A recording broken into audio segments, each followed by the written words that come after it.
using comprehensive interagency integrated databases, unquote, then categorized into, quote, computerized personality simulations, which will be used to develop, tailor, and focus psychological campaigns for each, unquote. New World Vistas, a book published in 1996 by the U.S. Air Force Advisory Board, which discusses biological process control. We will have achieved a clear understanding of how the human brain works, how it really controls the various functions of the body, and how it can be manipulated both negatively and positively. One can envision the development of electromagnetic energy sources, the output of which can be pulsed, shaped, and focused, that can couple with the human body in a fashion that will allow one to prevent voluntary muscular movements, control emotions and thus actions, produce sleep, transmit suggestions, interfere with both short-term and long-term memory, produce an experience set, and delete an experience set. It would also appear possible to create high-fidelity speech in the human body, raising the possibility of covert suggestion and psychological direction. When a high-power microwave pulse in the gigahertz range strikes the human body, a very small temperature perturbation occurs. This is associated with a sudden expansion of the slightly heated tissue. This expansion is fast enough to produce an acoustic wave. If a pulse stream is used, it should be possible to create an internal acoustic field in the 5 to 15 kilohertz range, which is audible. Thus, it may be able to talk to selected adversaries in a fashion that will be most disturbing to them, unquote. It also discussed in the creation and broadcasting of alternate realities. The concept of imprinting an experience set is highly speculative, but nonetheless highly exciting. Ultra-short pulse scattering through the human brain can result in reflected signals that can be used to construct a reliable estimate of the degree of central nervous system arousal. The concept behind the remote EEG is to scatter off of action potentials or ensembles of action potentials in major central nervous system tracts. Assuming we will understand how our skills are imprinted and recalled, it might be possible to take this concept one step further and duplicate the experience set in another individual, unquote. A 1996 military paper entitled Information Operations, a New Warfighting Capability, written for the Chief of Staff of the Air Force, designed to identify what is required for the U.S. to remain, quote, the dominant air and space force in the future. The paper asserts that, quote, for continued success as a superpower, the key is information dominance.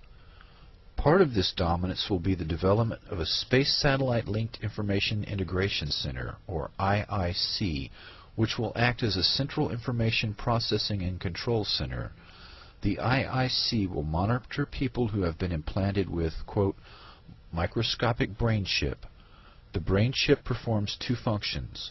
First, it links the individual to the IIC, creating a seamless interface between the user and the information resources, in-time collection data, and archival databases. In essence, the chip relays the processed information from the IIC to the user. Second, the chip creates a computer-generated mental visualization. Quote, implanting things in people raises ethical and public relations issues, unquote. In the future, the civilian population will likely accept an implanted microscopic microchip that allows military members to defend vital national interests, unquote.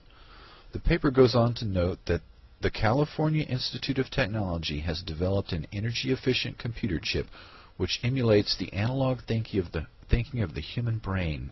When this capability is fully mature, this chip could provide the baseline for a brain implant hooked to all the sensory segments of the brain, not just the eyes.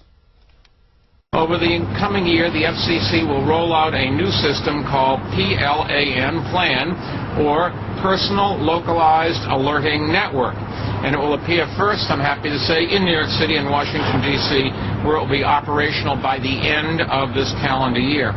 Like Notify NYC, the PLAN program will allow people with specifically enabled mobile phones to receive messages free of charge, alerting them to imminent safety threats in their area.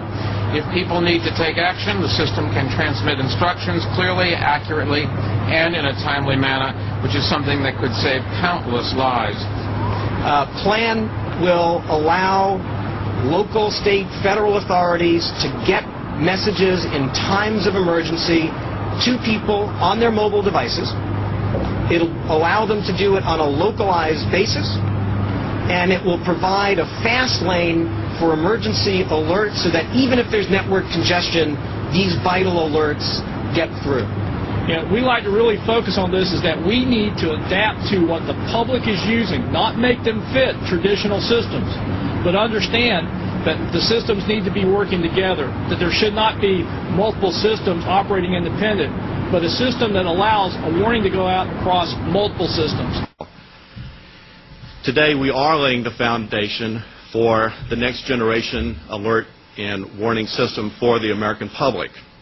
The current EAS has its roots in the Cold War, when the media meant 3 major networks and AM radio. What we're announcing today is an alert system for the mobile, networked, and digital America of the 21st century. I can speak for all of us in the public television community. We are excited to be working with the White House and DHS in providing the service to the nation. FEMA has been great to work with, and we're excited about rolling out this service. Local public stations have raised over $1.1 billion for the mandated conversion to digital broadcasting. We raised this money from state legislatures, from community fundraising campaigns, and from the federal government. What we've built out is a digital transmission infrastructure that already reaches almost all Americans, and this is what has created the dual-use opportunity that the Bush administration has embraced. Our infrastructure is becoming the backbone of a network of networks that can deliver instant warnings to people wherever they are or whatever they're doing. Initially, this will be a government-to-government and government-to-media system. Eventually, it will be a warning system for all hazards that can reach practically all devices. You can receive some form of alert on your cell phone or your BlackBerry at your kid's soccer match, or while you're listening to satellite or broadcast radio, or surfing the net, or watching any of the 500 channels on TV.